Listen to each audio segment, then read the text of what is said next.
Et ce que je vais te dire de vous ce matin, le thème est: tu as une mission à accomplir. Tu as une mission à accomplir. Que ce soit dans nos maisons, que ce soit dans nos familles, que ce soit dans les lieux de service, que ce soit dans l'église, je veux dire partout où nous allons.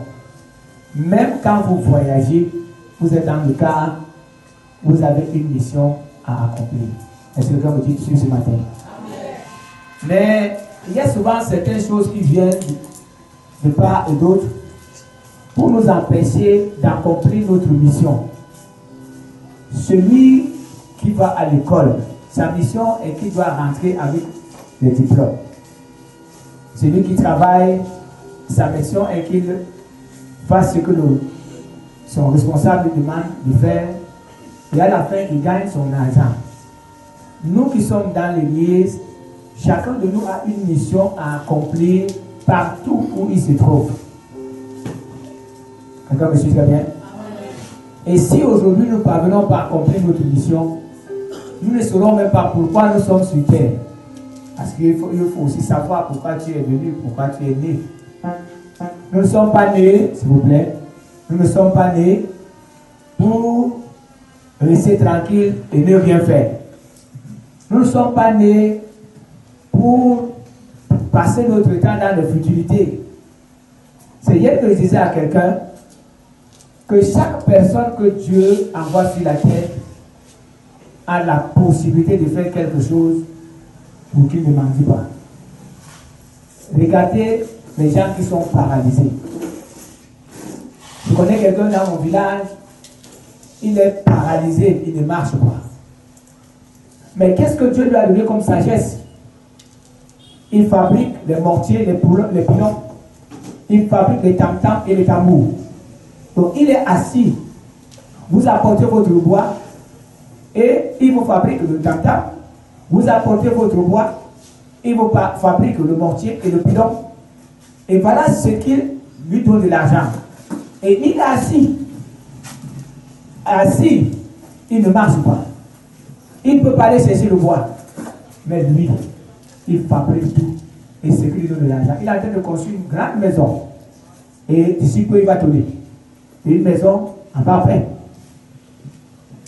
Dieu donne à chacun de nous la possibilité de réussir. Regardez, vous voyez, même sur Internet, vous voyez souvent des gens qui n'ont pas de main. Et moi, j'ai vu quelqu'un d'autre qui avait seulement les demi-bras. Mais je vous assure qu'il est maçon. Vous allez me dire, fait comment? On a fabriqué des truelles qu'on a mis. Et il enfonce ses mains sur ces truelles. Et il porte les papiers avec ses demi-mains. Il prend la truelle et il travaille. Et il gagne son argent. Donc, personne ne peut dire que Dieu l'a oublié. Si tu es paralysé, regardez les aveugles. Un aveugle peut quitter ici, il va à Bonanjo, il rentre. Dieu leur a donné cette sagesse. Chacun de nous a la possibilité de réussir à son niveau.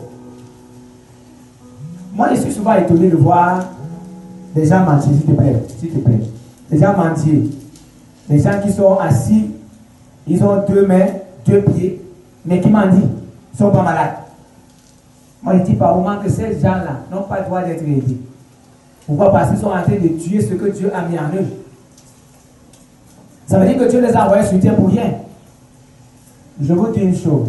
Vous tous qui êtes là ce matin, chacun de vous a le potentiel pour réussir et pour marcher dans la fidélité, dans la grâce de Dieu, dans la bénédiction du Seigneur. Amen. Chacun de vous. Et il y a aussi un autre problème. C'est que parfois les gens cessent d'utiliser le don, ce qu'ils ont, et ils fixent les regards sur les gens qui doivent les aider. Et pourtant, en eux-mêmes, ils ont quelque chose qui doit les aider à réussir. Comme ce paralytique. Je connais aussi un autre cousin, il est ici en ville. Il est paralysé, il ne marche pas. Il est sur les pilotes. Alors, il se déplace avec, mais il est économique. Il est là, il réussit avec ce qu'il fait. Donc, comprenez frère, que nous sommes des missionnaires, chacun à son niveau. dans ta famille, dans ton foyer, dans ta maison, dans l'église, au lieu de service, tu es un missionnaire. Et dans la Bible, il est écrit que nous sommes les ambassadeurs de Christ. Alléluia.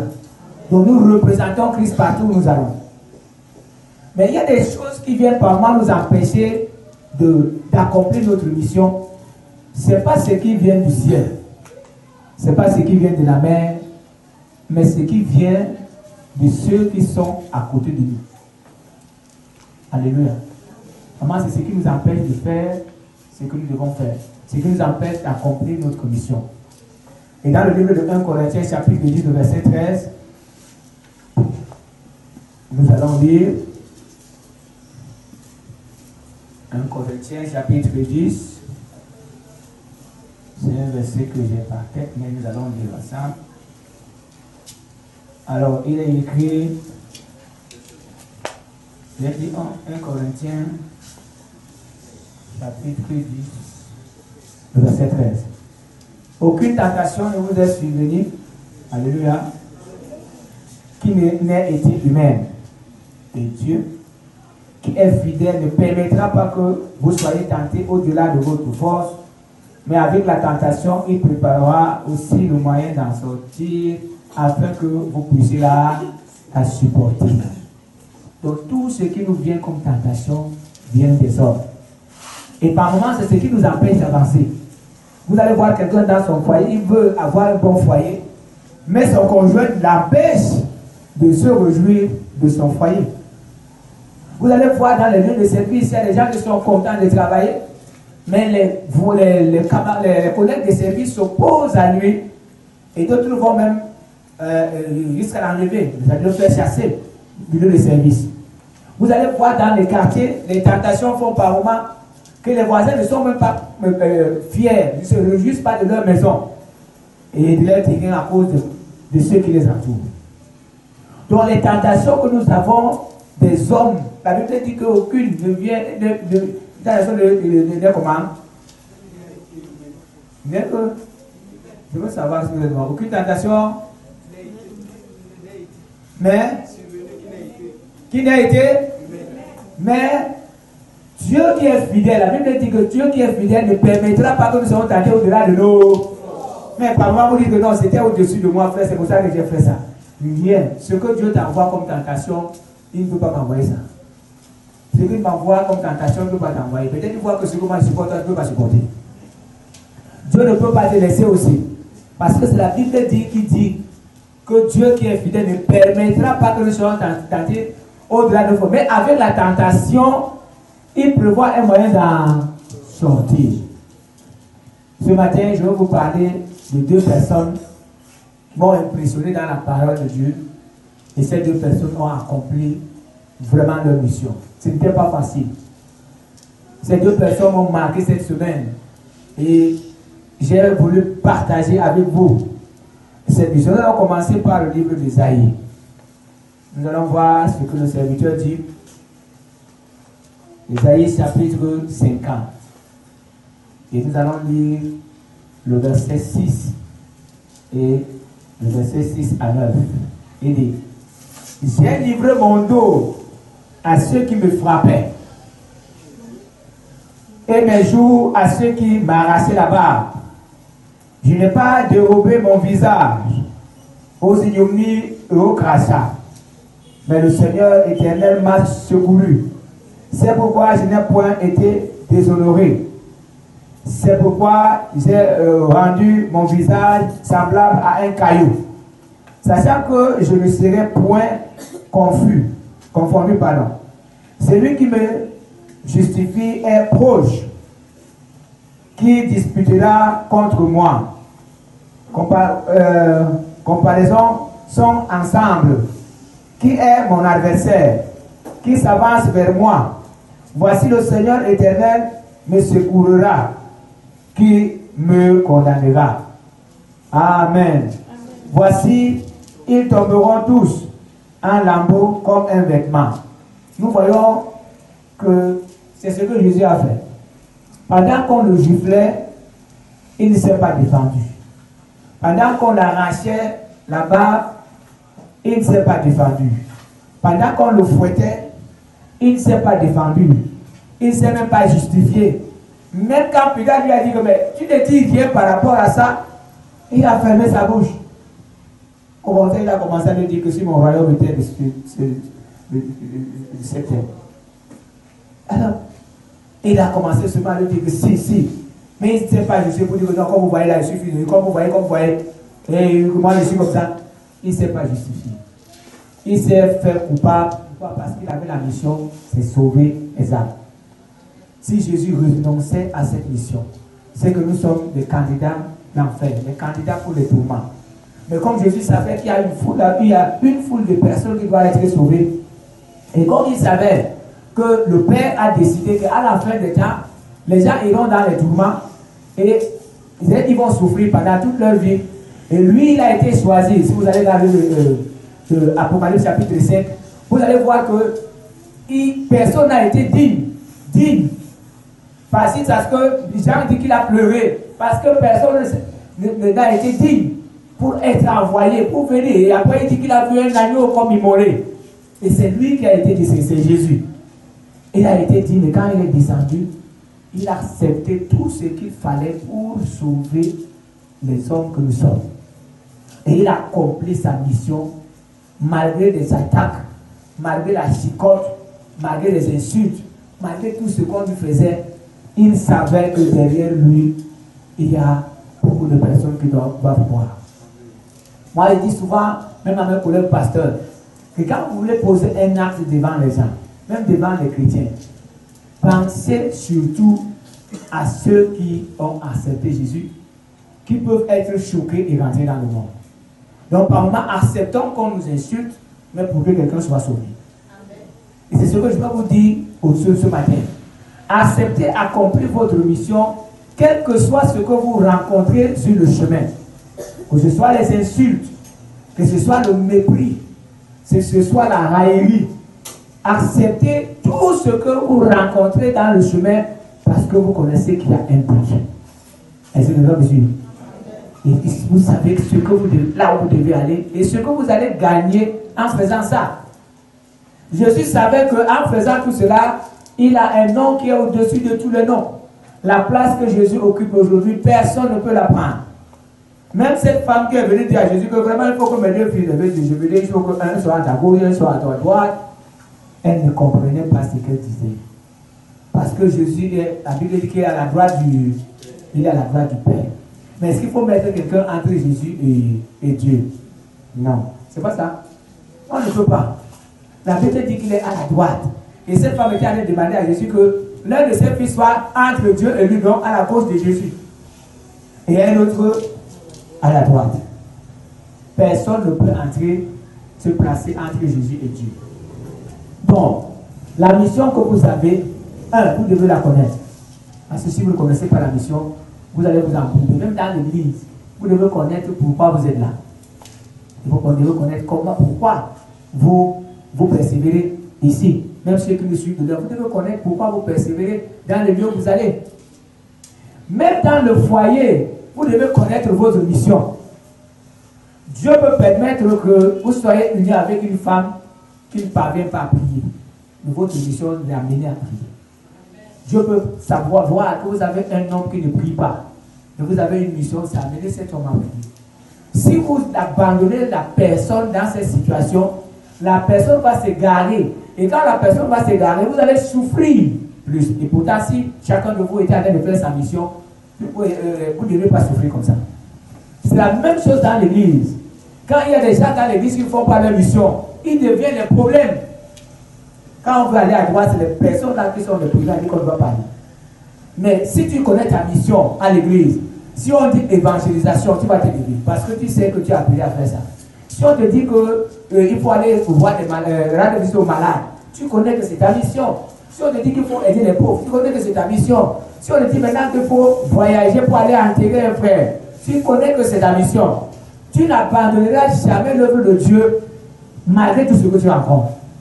Même dans les maisons, pourquoi je ne sais pas pourquoi j'ai pu sur les foyers aujourd'hui. Même dans les foyers, quand tu sais que tu as une mission dans le foyer, toi la femme, tu ne portes jamais ta bagaille pour sortir. Tu vas rester là. Quels que soient les problèmes que tu as, quelles que soient les difficultés, tu vas accomplir ta mission et tu vas sauver ton foyer. Chacun de nous est appelé à sauver. Que ce soit l'église, que ce soit le foyer, que ce soit la famille, que ce soit même le lieu de service. C'est parce que la Bible dit qu'à cause d'une personne, Dieu peut sauver une ville. Vous pouvez être dans une entreprise et ça fonctionne même parce que vous êtes là. Dieu voit que vous devez avoir votre salaire. Est-ce que vous me suivez bien? À cause de votre présence quelque part, Dieu peut changer cet endroit parce que Dieu est avec toi. Maintenant, si aujourd'hui tu ne fais pas ta mission, Dieu ne changera pas cet endroit. Dieu ne changera pas la famille. Dieu ne changera pas ton foyer. Dieu ne changera pas la vie des enfants.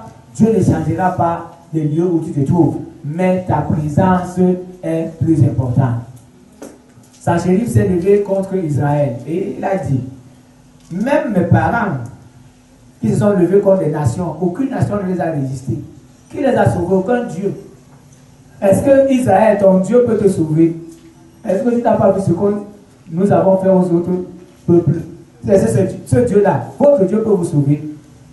La Bible dit que Dieu a détaché un seul ange, pas deux. Et quand l'ange est entré dans le camp de Sanchérib, qu'est-ce qui s'est passé? Il a seulement tué les héros, dont les gens sur qui il comptait. Quand il s'est réveillé, il a constaté que tous ces héros sont morts. Il pouvait encore continuer la guerre. Il est rentré chez lui. Il est rentré, il a compris qu'Israël avait un Dieu qui était au-dessus de leur Dieu.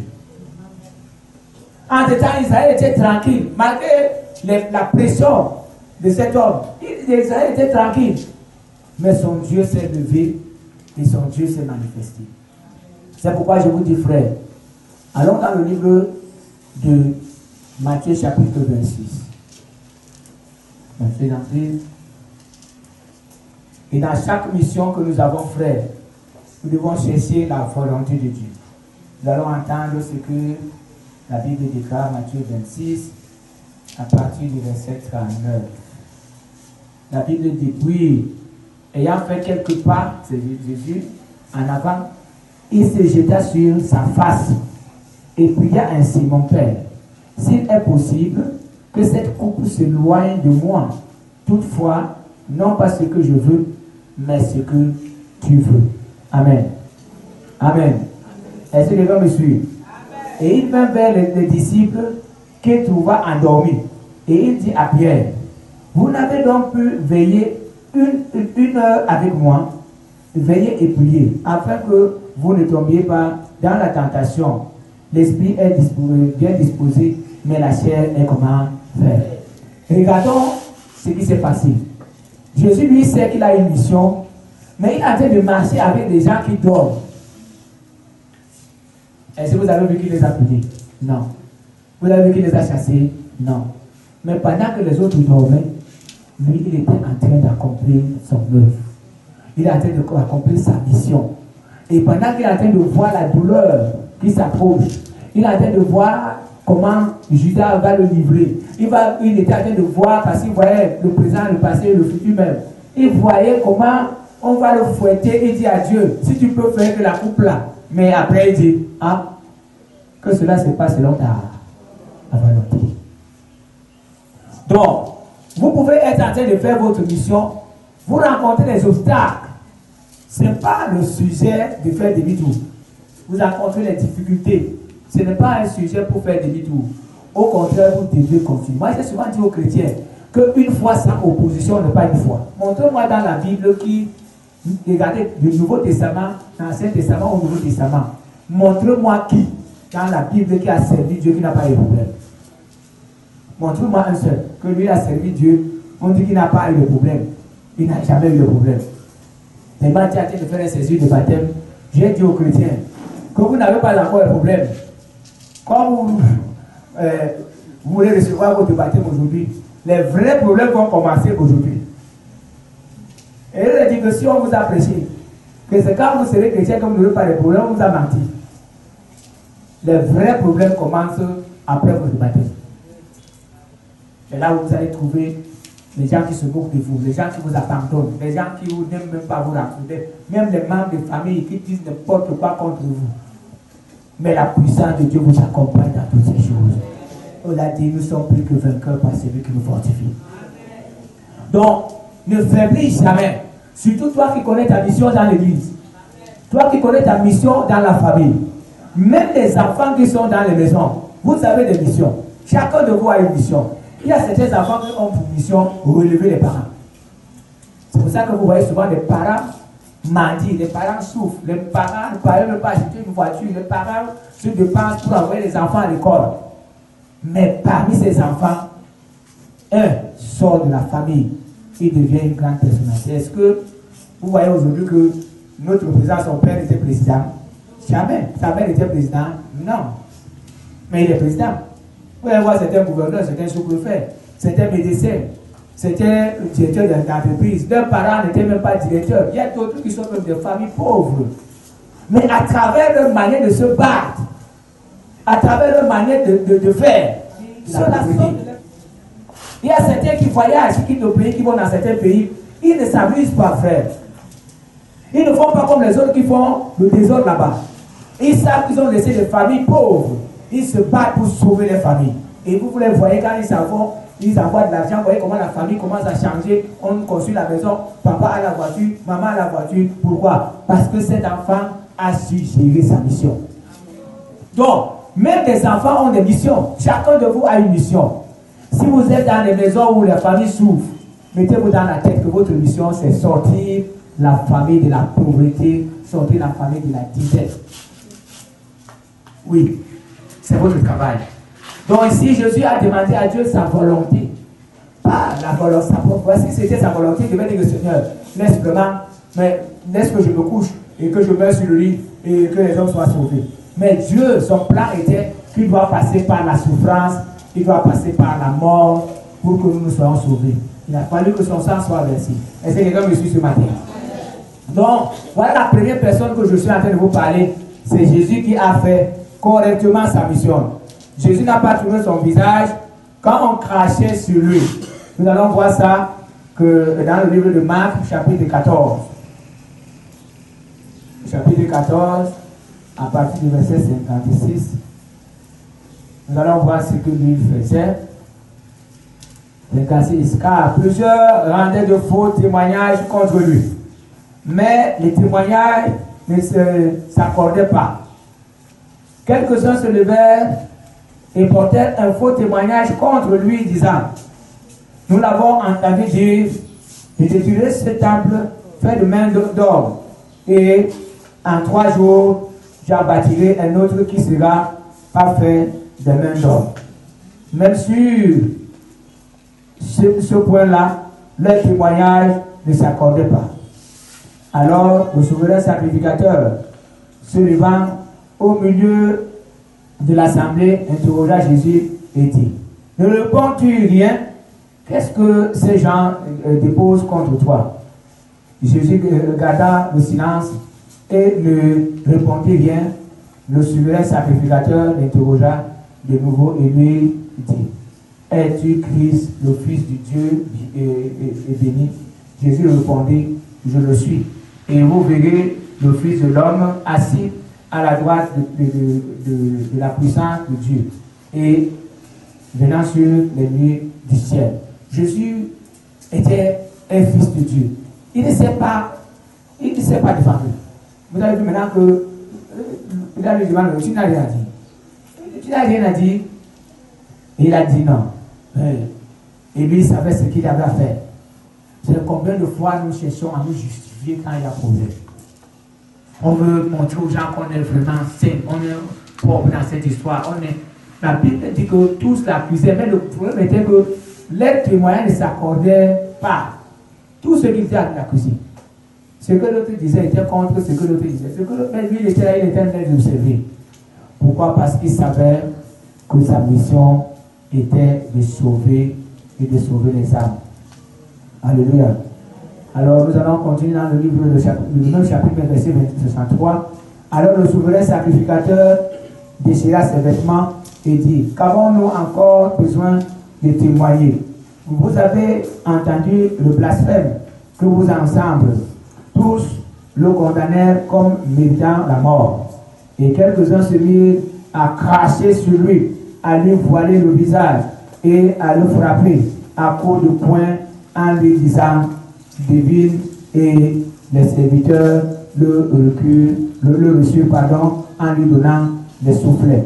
Allez, écoutez, alors maintenant, on a craché sur lui. Et pourtant, dans l'Ancien Testament, quand on a craché sur quelqu'un, il devait être un objet de honte pendant 7 jours. En latin, c'est comme ça. Quand on crachait sur toi, c'est un objet de honte. Et pendant 7 jours, si c'est ton père qui a craché sur toi, c'est 7 jours un objet de honte. Mais on a craché sur lui ce jour. Donc il est devenu un objet de honte. Les gens crachaient, pas une seule personne. Les gens crachaient sur lui. Frère, regardez, imaginez comment Jésus a souffert. On crachait sur lui, on lui donnait des coups de poing. On lui voit la face, après on lui dit que comme tu dis que tu es Dieu, dis-nous qui a frappé sur toi. Et Jésus savait que sa mission c'est sauver les hommes. Sa mission c'est sauver les hommes. Donc si tu as de l'opposition dans ce que tu fais, même si les gens se lèvent contre toi, même si les gens disent n'importe quoi contre toi, toi tu dois seulement avancer. Toi tu dois seulement avancer parce que tu dois connaître là où tu vas et tu dois connaître ta mission. Si toi jeune qui as eu ton diplôme, on te dit que tu dois retirer ton diplôme à Yaoundé, tu es en train d'aller à Yaoundé, quelqu'un te prend pour t'amener au nord, tu vas lui dire non. C'est à Yaoundé qu'on retire les diplômes. C'est pas ça? C'est ça. Parce que tu sais que tu as un objectif à atteindre. Il faut retirer ton diplôme, il faut que tu aies ton diplôme et tu commences à chercher le travail. Amen. Donc Jésus savait, lui connaissait sa mission. On a craché sur lui, on ne dit pas qu'après ça il prenait son habit pour essuyer sa face, après ça il allait laver sa face. Si aujourd'hui quelqu'un crache sur toi, je suis sûr que tu vas laver ta face 3 fois. Mais il est resté avec ses crachats. Il est resté avec cette souffrance. Il est resté avec il est resté tous. On a pris ses habits et ils ont tiré au sort. Il est resté comme ça. Et tout ça, c'est parce qu'il savait qu'il avait les hommes à sauver. C'est pourquoi je te conseille ce matin, frère, de rester tranquille et de laisser Dieu t'accompagner. Maintenant, nous allons voir en dernière position, la dernière personne, c'est Paul. Nous allons entendre ce que Paul déclare dans 2 Corinthiens chapitre 11. 2 Corinthiens chapitre 11. C'est tout ça, c'est pour encourager ceux qui sont 2 Corinthiens chapitre 11 et le verset 21. 2 Corinthiens chapitre 11, 21 à 31. Alors car, quand on se met à table, 2 Corinthiens par exemple, chapitre 11, oui. Oui. J'ai honte de le dire. Nous avons montré de la faiblesse. Cependant, tout ce que peut oser quelqu'un, je parle en insensé. Moi aussi, je l'ose. Oui. Écoutez, alors Paul va décrire maintenant les moments difficiles qu'il a passés. Les moments difficiles, oui. Quand il est heureux, moi aussi. Il veut dire que tous ceux qui se vendent, s'ils sont heureux, moi je suis heureux. Oui. Lui, il est aussi israélite. Donc c'est pour dire que tout ce que les gens font, moi-même je peux faire. Je suis comme ils sont, mais moi aussi je peux. Mais je ne peux pas faire ces choses, pourquoi? Parce que j'ai ma mission. Vas-y. Sont-ils de la postérité d'Abraham? Oui. Donc il avait tous ces attributs. Oui. Sont-ils ministres de Christ? Voilà. Je parle en homme qui extravage. Écoutez maintenant, oui. Je le suis plus encore. Voilà. Par quoi? Maintenant, il commence à détailler les problèmes qu'il a dans sa marche, malgré qu'il est juif, malgré qu'il est israélite. Il commence à détailler les problèmes qu'il a. Mais lui, il n'abandonne pas. Et il fonce. Vas-y. Pas les travaux, hein? Oui. Pas les coups. Oui. On le prend, on le jette en prison. Pendant qu'il est en prison, connaissant sa mission, il n'a pas fermé sa bouche. Nous allons voir qu'il y a plusieurs lettres qu'il a écrites étant en prison. Il dit que je suis en prison, mais la parole de Dieu n'est pas emprisonnée. Je ne sais pas si vous comprenez. Pourquoi pas? Parce que Paul connaissait ce qu'il y a à faire, sa mission qu'il avait. Est-ce que tu connais ta mission, frère? Même dans ta famille, commençons dans la famille, avant d'arriver à l'église. Est-ce que tu connais ta mission? Est-ce que tu connais ta mission auprès des enfants? Est-ce que tu connais ta mission auprès de ton père? Est-ce que tu connais ta mission auprès de tes frères? Est-ce que tu connais ta mission auprès de ta femme? Est-ce que tu connais ta mission auprès de ton mari? Chacun de nous doit connaître sa mission. Et là, il ne faillira, chacun de nous marchera et on ne faillira jamais. On ne sera pas en train de dire que je ne le fais pas. Parce que quand tu dis que tu ne le fais pas, ça veut dire que tu as arrêté l'élan de ta mission. Tu vas toujours foncer. Malgré tout ce que tu rencontres, tu vas toujours foncer. Parce que tu sais là où tu es en train d'aller. Tu sais ce que tu vas faire. Il y a d'autres qui cherchent de travail. Dès qu'il a déposé les dossiers 2 fois, et on l'appelle pas, il baisse les bras. Non, tu ne sais pas ce que tu as fait. Tu ne sais pas ce que tu as fait. Il y a des enfants qui vont à l'école et qui ne veulent pas fréquenter pour sortir de leur famille de la disette, de la pauvreté. Les parents investissent dans les études et ces enfants ne font absolument rien. Après, ils deviennent des persécuteurs et des fumeurs de champs. Ces enfants ne connaissent pas leur mission. Ceux qui vont à l'école parfois, c'est pour relever le défi. C'est ma mère qui a toujours l'habitude, quand elle appelle, elle dit que ton petit-fils a eu tel diplôme. Ou ta petite fille a eu tel diplôme. Elle dit, hé papa, l'école m'a battu vraiment. Mes enfants vont battre cette école-là. Mes enfants vont renverser. Mes petits-fils vont renverser l'école. Alléluia. Et dit toujours que l'école m'avait dépassé. Même mes petits-fils vont renverser cette école-là. C'est comme ça. Et c'est ce que vous devez faire, les enfants. Vous relevez les parents. Vous qui êtes dans les serviteurs de Dieu, vous devez vous battre pour relever vos pères qui sont au-dessus de vous. Quand ils seront par là, vous allez faire comment? C'est là que vous allez commencer à apprendre. Les femmes qui sont dans l'église, vous devez connaître votre mission. J'ai prêché ici dernièrement qu'une église qui a des femmes qui travaillent, les femmes qui évangélisent, cette église avance. C'est ce que j'ai constaté. Mais une église qui a des femmes qui ne travaillent pas, on a des problèmes entre elles. Les jeunes qui ne travaillent pas, ils sont là, péché. L'église n'avance pas. Voilà les 2 classes de personnes que j'ai constatées. Quand ces 2 classes de personnes se lèvent, les jeunes, les femmes, et les hommes, eux, ils viennent à Palan. C'est comme ça. Il dit que lui, il a fait quoi? On le fouettait. Il a fait quoi? On le tabassait. Il va continuer à dire maintenant qu'on le lapidait, mais vas-y. Oui. Même pas seulement au milieu des païens. Vous allez entendre qu'il va dire qu'en danger de mort, même au milieu des frères. Ça veut dire qu'il est même au milieu de ceux qui se disent chrétiens, mais il n'est pas en sécurité. Mais cela n'a pas empêché Paul d'avancer avec l'évangile. Et nous voyons avec ce que nous avons compris dans la main que Paul a beaucoup écrit. Il a même beaucoup écrit plus que ceux qui ont marché avec Jésus. Parce que Paul, il a compris sa mission. Quand il a compris sa mission, Jésus l'a appelé. Il n'a même pas allé d'abord demander aux apôtres que je prêche quoi. Allez dire dans le livre de Galates. Il s'est mis à travailler parce qu'il savait ce qu'il devait faire. Dieu lui a dit, je t'ai choisi de ce monde et je t'envoie encore dans le même monde pour que tu lèves ces gens et qu'il prêche ces gens, pour qu'ils passent de la mort à la vie, de la puissance de Satan à la puissance de Dieu. Paul savait que c'est sa mission. C'est pour ça que quand il était en prison, l'évangile n'était pas emprisonné. Lui, Paul écrivait, il dit que je vous écris avec ma propre main. Il ne demandait pas à quelqu'un d'écrire, il écrivait lui-même. Avec l'intention d'aller vers vous. Paul était en prison et il a écrit beaucoup de livres aux églises et les églises étaient édifiées. Pourquoi? Parce que Paul connaissait sa mission. Est-ce que je continue à te poser la question. Est-ce que tu connais ta mission? Oui. Continue. Verset 24. Attends, combien de fois? 5 fois. Combien? 5 fois.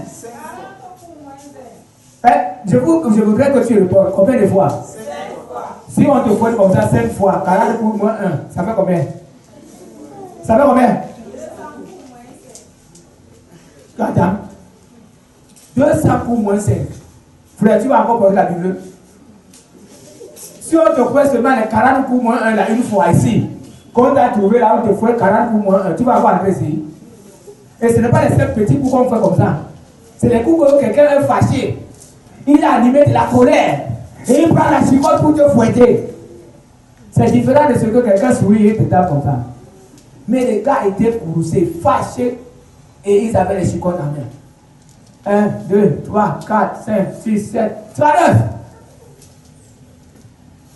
5 fois on l'a fouetté comme ça. Mais, dès qu'on le libère, il continue encore à dire que Jésus-Christ est Seigneur. C'était toi, tu vas dire que Dieu, vraiment, ce n'est pas comme je ne vais pas entendre cette histoire. On me fouette comme ça là, pourquoi je ne peux plus supporter. Regarde la famine même t'enlève devant le Seigneur. Je dis que la sainte famine, quand tu as fait, tu enlèves les prières de colère. Ta famine seulement, que tu as fait, ta famine, que tu es resté affamé pendant peut-être une journée, tu commences à lever les prières de colère. Tu avais dit que me voici. La petite famille seulement.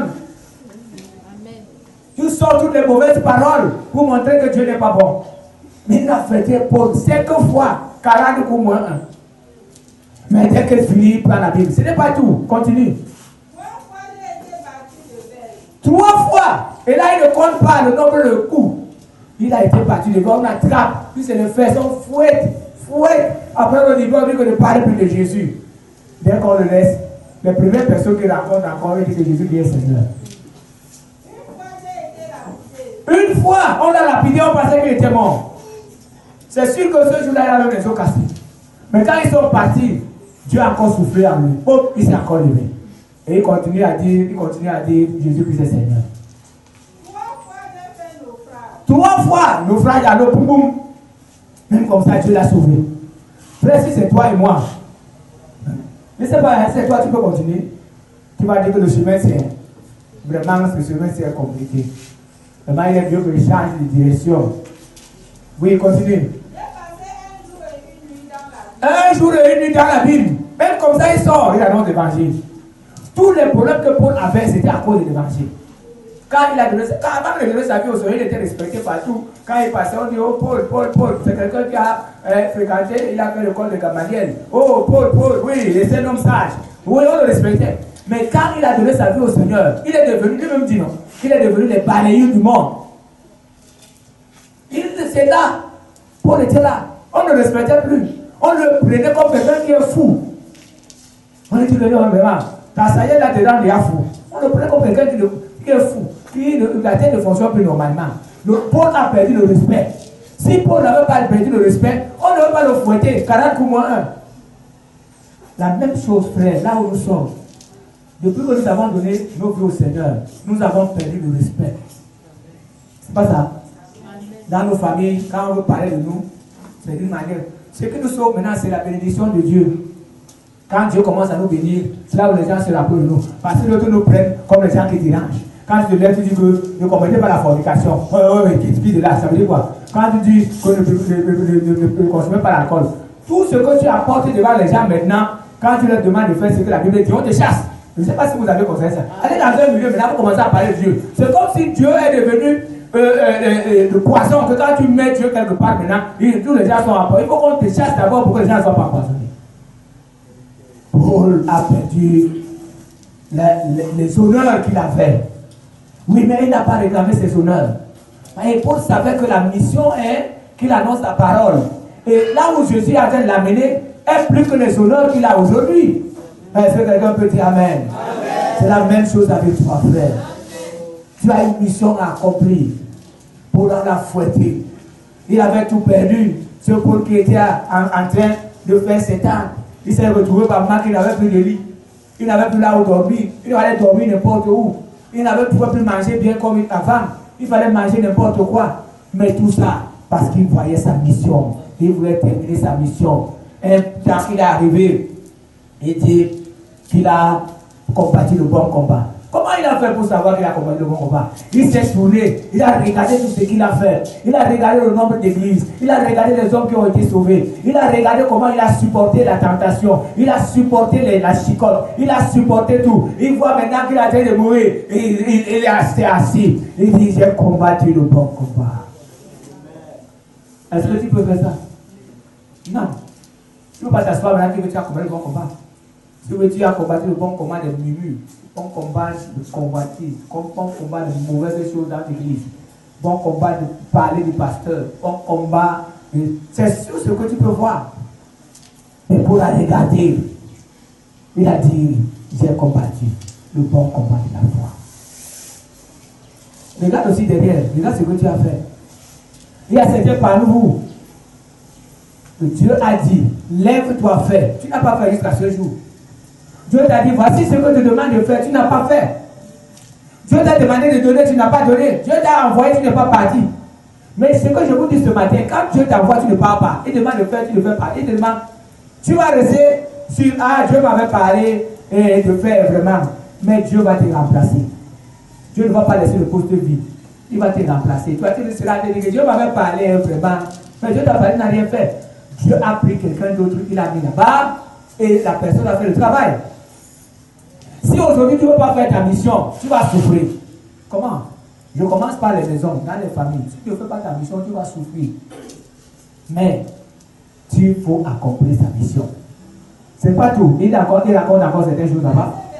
Oui. En voyage. Nous on aime le repos, il faut se reposer. Vraiment frère, durant du travail, je suis fatigué, je veux pas aller à l'église, je me repose. Paul dit que fréquemment lui il était en voyage. Oui. En péril sur les fleuves. En péril de la part des brigands. Ah, au milieu des brigands. En péril de la part de ceux de ma nation. Oui. En péril de la part des païens. Écoutez, c'est pas tout. En péril dans les villes. Oui, c'est pas tout. En péril dans les déserts. Oui. En péril sur la mer. Oui. En péril parmi les faux frères. Vous avez entendu. C'est ce que je disais. Donc, par moi, il est arrivé quelque part comme ça, il trouve les gens, il pense que c'est les frères. Et pourtant, c'est ceux qui veulent même le tuer. Mais Dieu le sauvait. Frère, dans l'église, il y a des faux frères. Il y a certains qui viennent même dans l'église chercher les filles seulement. Ça veut dire que pour les garçons, quand il a déjà trouvé la fille, il s'en va. Il s'en va. À ceux qui sont là, tu attends qu'ils veulent entrer à la chorale. C'est parce qu'il a vu une fille qui est belle là-bas. Et quand il a la chorale, il calcule seulement la fille là. Les faux frères sont nombreux. Il y a d'autres qui sont là aujourd'hui. Ils veulent entrer dans les églises, ils veulent prendre la caisse. Il y a quelqu'un qui m'a... Deux personnes qui ont marché derrière moi comme ça. J'ai dit, mais ces gens-ci, moi, ils pensaient qu'ils étaient en train de vouloir s'attirer avec moi pour le salut. Chaque fois, ils venaient me voir. Ensemble, oh, pasteur, on veut te voir.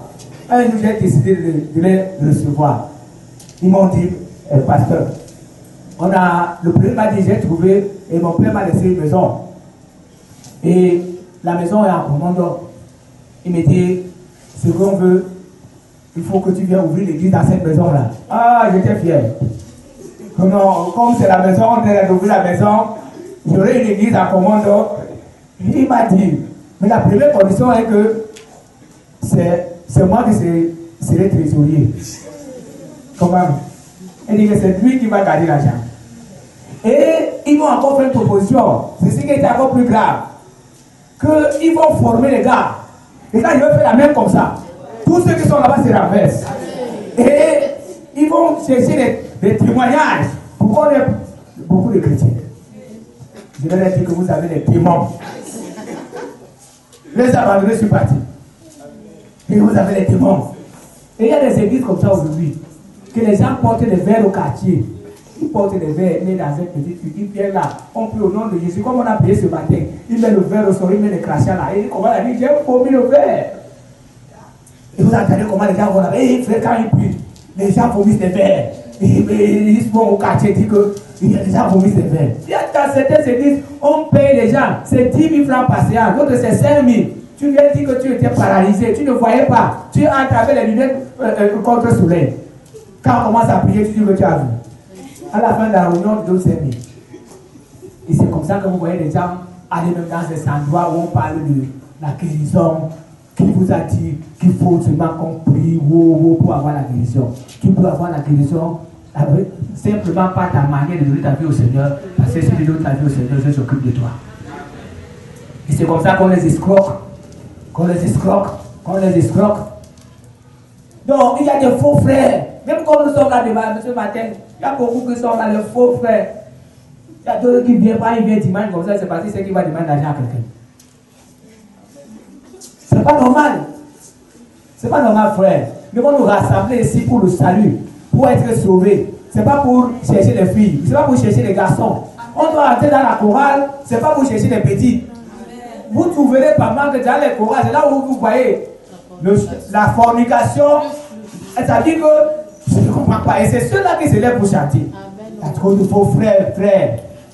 Et Dieu ne peut pas intervenir dans une église. Vous qui êtes là, vous chantez, frère. Là où vous êtes, vous devez laisser votre corps mourir. Vous devez laisser votre corps mourir. Ça veut dire que même si tu es avec une soeur, si tu sers la main à la soeur, tu sais que la main de la soeur fait chauffer ton cœur. Ne salue plus la soeur là. La prochaine fois, tu donnes ton cours. C'est ça, frère. Tu donnes ton cours parce que tu sais que si tu vas serrer sa main, maintenant ton corps va battre. Mais tu ne dois pas être à ce niveau. Tu ne dois pas être à ce niveau, frère. Moi, j'ai compris une chose. Que quand tu avances avec la foi, et tu arrives à un niveau, que même si tu pries pour une femme, toi un homme, tu n'as aucun sentiment. C'est comme si tu avais déposé ta main sur le bois. Mais les faux frères, il faut même ça mettre les mains sur les seins des femmes et sur les bas. Non, il y en a tellement de faux frères. Il y a tellement de faux frères. C'est pour ça que vous voyez que l'église n'est plus respectée dans le monde aujourd'hui. C'est ceux-là qui font que le ministère est gâté. Quand tu arrives même quelque part, tu dis le pasteur, on ne te regarde pas. Avant, quand tu disais que tu es pasteur, on te donne la première place. Et des entreprises, des chefs d'entreprise venaient dans notre milieu pour nous demander de leur donner des gens confiants, les gens qu'on doit donner à confier la caisse. Donc les caissiers, on les prenait dans les églises de l'hiver. Mais aujourd'hui, tu confies à un frère, on t'appelle pour dire, j'ai confié un lieu comme ça à un directeur. C'est lui qui l'a arrêté, il a volé. Il m'a appelé, il m'a dit que le gars que tu m'as envoyé a volé et c'est moi qui l'ai attrapé. Frère, c'est honteux. C'est honteux. Au lieu d'avoir un bon témoignage, que le pasteur m'a envoyé quelqu'un. Vraiment, c'est un bon gars. Et là, tu commences à voir les promotions. On appelle le pasteur pour lui dire que la personne que tu nous as confiée a volé. Et c'est le directeur général, même le directeur général, c'est lui-même qui l'a attrapé. Il y a tellement de faux frères. C'est pour ça que l'église n'avance pas. Vous voyez, aujourd'hui, vous voyez les gens qui sont là. Après, vous voyez, tous disparaissent. Et c'est ce qui se passe aujourd'hui. Il y a des faux frères. Il y a d'autres qui sont là. Ils volent. Ils calculent seulement que tu négliges bien ton portable pour qu'il est parti. Pour les terres au milieu de faux frères. Lui-même le témoigne.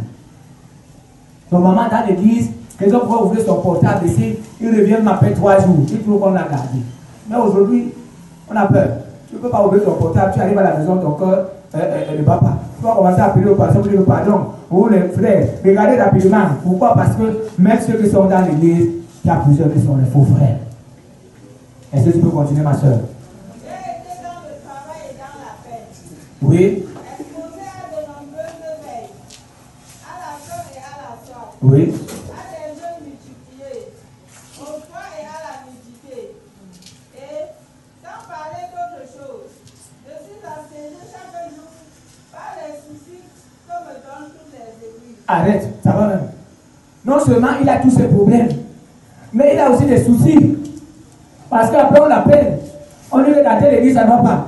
On informe, pardon, que dans telle église ça ne va pas, parce que c'est le pauvre là, il n'y a même pas de portable. On informe. Quand il arrive même quelque part où il a travaillé, il a laissé les gens, il trouve que l'église s'est dispersée. Parce qu'il y a d'autres qui viennent lui dire que vous devez encore pratiquer la loi. Non, la loi doit être pratiquée. D'autres disent que non, si tu crois en Jésus, tu dois plus être sous la loi. D'autres disent que non, on doit pratiquer la loi. L'église se divise. C'est la Bible, vous allez voir. Donc, frère, pourquoi ne peux-tu pas confier ta vie à Dieu pour bien accomplir ta mission? Pour que tu avances dans ce que tu es en train de faire.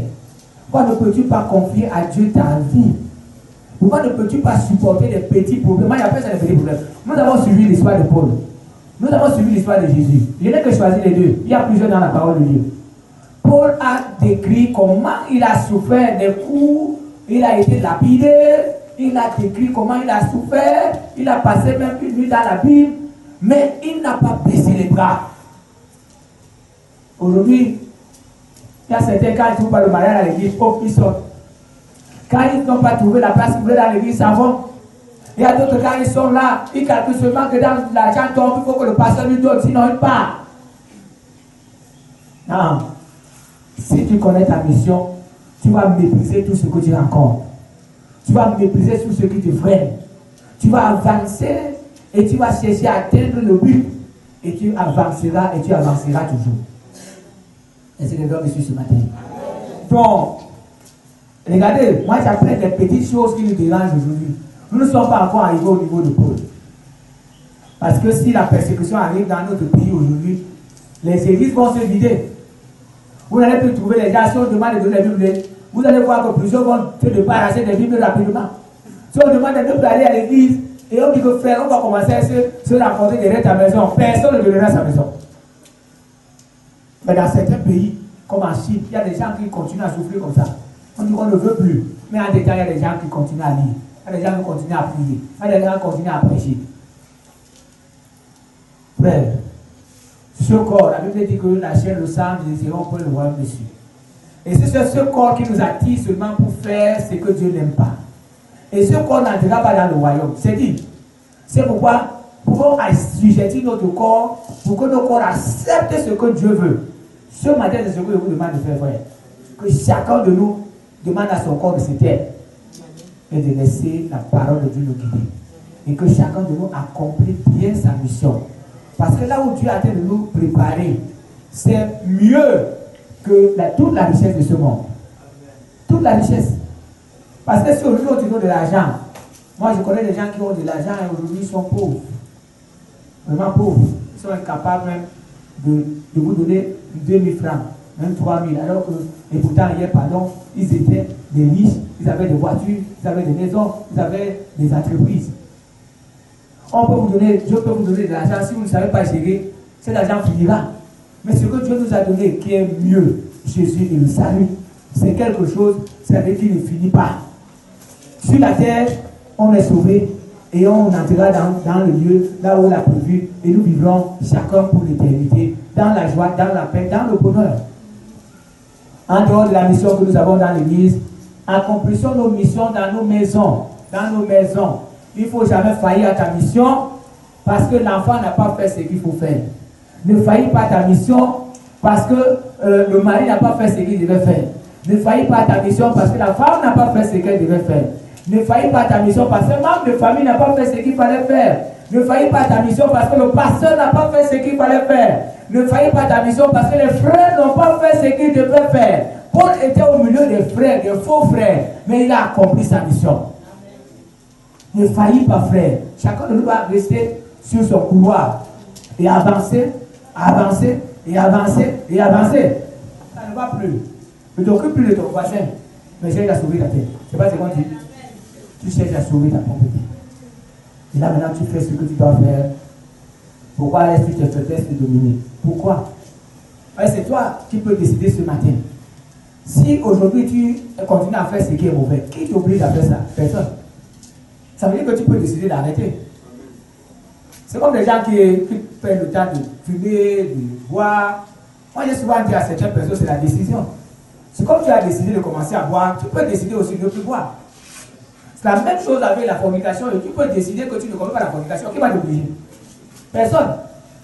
Mais quand toi tu décides de commettre, c'est toi qui décides. Et toi qui... Maman, on accuse le diable pour rien. Si le diable nous parlait, il devait nous dire aussi que dans cette histoire, il n'y a pas les dames. Pardon, laissez-moi tranquille. Parce que c'est chacun de vous qui choisit faire ce qu'il veut. Et quand on est devant Dieu, on va l'accuser. Oh Seigneur, c'est le diable. Il va nous dire que je ne suis pas les dames. C'est toi qui as cherché. Mais laisse-moi tranquille. Donc, accomplissons notre mission.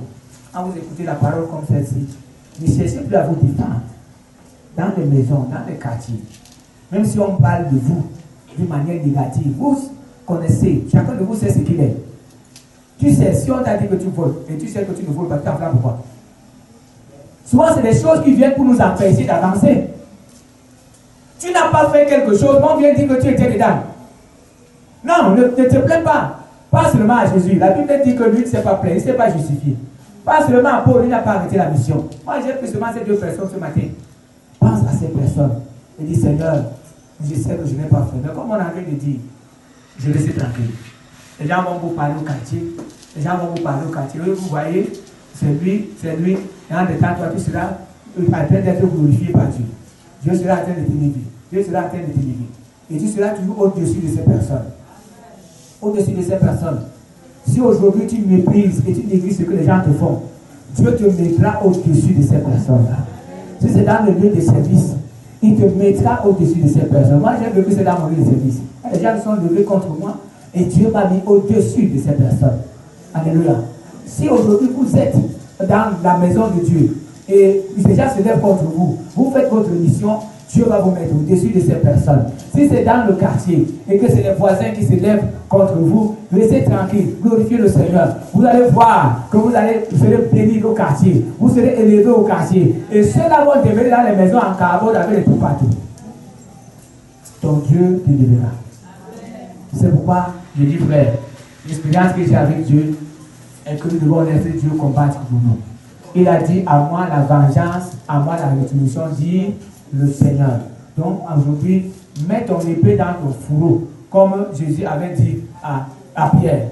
Garde ton épée que tu utilisais pour combattre, pour te défendre. Mets ton épée dans le fourreau. Mets ton épée dans le fourreau dans le foyer. Mets ton épée dans le fourreau dans l'église. Mets ton épée dans le fourreau au quartier. Mets ton épée dans ton fourreau. Maintenant, commence à accomplir ta mission.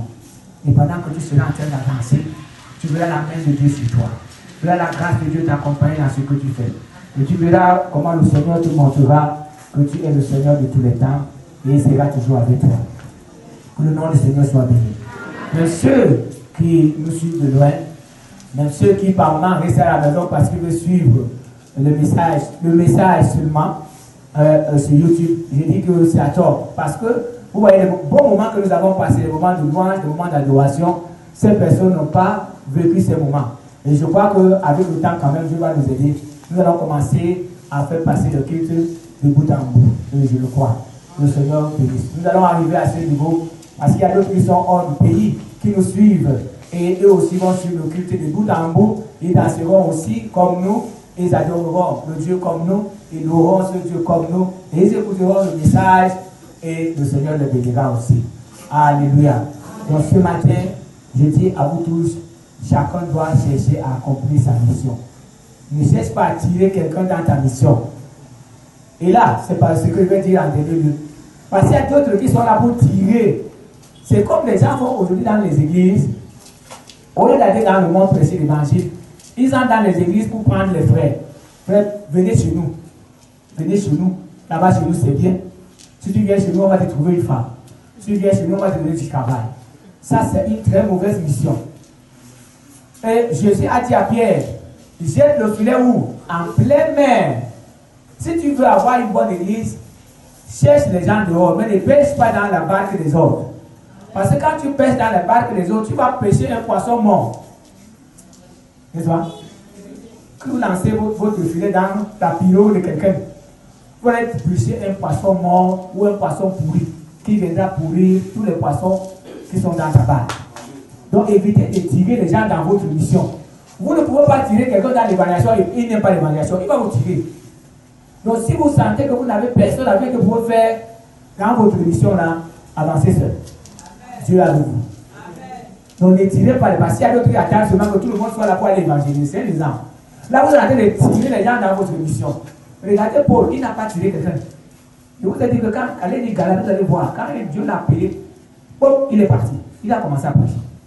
Maintenant, dans son travail, il a commencé à attraper les poissons, dont les hommes, les femmes après. C'est un temps, après un temps, il est monté alors à Jérusalem pour rencontrer Pierre. Et pour voir si ce qu'il est en train de prêcher est la même chose que Pierre et les autres prêchent. Il a constaté que c'était la même chose et il est parti encore. Pour 14 ans. Donc, que le Seigneur soit avec vous. Amen. Et que le Seigneur vous bénisse au nom de Jésus. Amen. Nous allons baisser nos têtes. Et chacun, pour celui qui ne connaît pas sa mission, il va demander à Dieu de l'aider à connaître sa mission. Et toi qui as abandonné ta mission depuis longtemps, demande à Dieu de t'aider et que tu puisses accomplir cette mission. Toi qui me suis de loin et qui as abandonné la foi, rentre là où tu étais. Rentre dans la maison du Seigneur. Rentre dans ton église d'origine. Et demande à Dieu de t'aider. Demande à Dieu de t'aider à accomplir ta mission. Parce que là où tu es parti, tu avais une mission que tu devais accomplir. Peut-être tu es parti étant fâché. Peut-être Peut-être tu es parti parce que les autres t'ont déçu. Parce que tu regardais ce que les autres font. Tu n'as pas regardé que tu avais une grande mission. Rentre là où tu étais. Rentre et accomplis ta mission. Peut-être là où tu étais, le Seigneur t'a demandé de faire quelque chose. Tu es même parti sans faire ça. Que le Seigneur t'aide. Commençons à prier le Seigneur. Au nom de Jésus, Père, nous te prions. Nous avons appris ce matin que nous avons des missions à accomplir. Seigneur, nous avons abandonné ces missions et nous sommes tournés pour regarder ce que les hommes font. Et ce que les hommes font par mal trouble notre vie. C'est des tentations qui nous viennent souvent des hommes et qui nous empêchent d'avancer dans ce bon chemin. Nous implorons ta grâce, mon Père. Nous implorons ta grâce, mon Dieu. Que tu étendes ta main et que tu apportes notre Dieu la victoire. Apporte notre Dieu la grâce dans notre vie et que nous commencions notre Dieu à accomplir notre mission. Chacun de nous, Seigneur, dans son couloir, qu'il avance, mon Père. Qu'il avance, mon Père. Je te supplie, tendre Père. Qu'il avance, mon Père. Qu'il avance, mon Père. Au nom de notre Seigneur Jésus, donne-nous la possibilité de nous maintenir sur le chemin que tu as tracé. Nous avons vu l'exemple de Paul ce matin, qui a supporté, Seigneur, des coups. Nous avons vu l'exemple de Jésus, qui a supporté les crachats. Mais nous ne parvenons pas à supporter ces choses, Père. Il suffit qu'on nous parle un peu, nous prenons des décisions, nous faisons ce que nous voulons, au lieu de regarder la mission que nous faisons. Oh Dieu, par moment, le diable suscite des gens qui viennent nous dire des choses qui nous énervent. Au lieu qu'on croit et on voit qu'on a une grande mission à accomplir, on se tourne vers les femmes. Seigneur, je te supplie, tendre Père, étends ta main, Seigneur, notre Dieu, manifeste ta puissance au Seigneur et transforme chacun de nous. Ce matin, que chacun de nous se met dans son couloir et qu'il avance avec toi, et qu'il avance avec toi. Nous prions au nom de Jésus. Notre Seigneur et notre Dieu, nous avons besoin de toi. Nous avons besoin de ta grâce. Nous avons besoin de ton secours. Et nous avons besoin de ton soutien. Que ton nom soit béni, Seigneur. Sois béni, Seigneur, notre Dieu, pour ta grâce, pour ton secours, pour ton soutien et pour tes bienfaits. Que ton nom soit béni, Père. Au nom de Jésus, nous prions.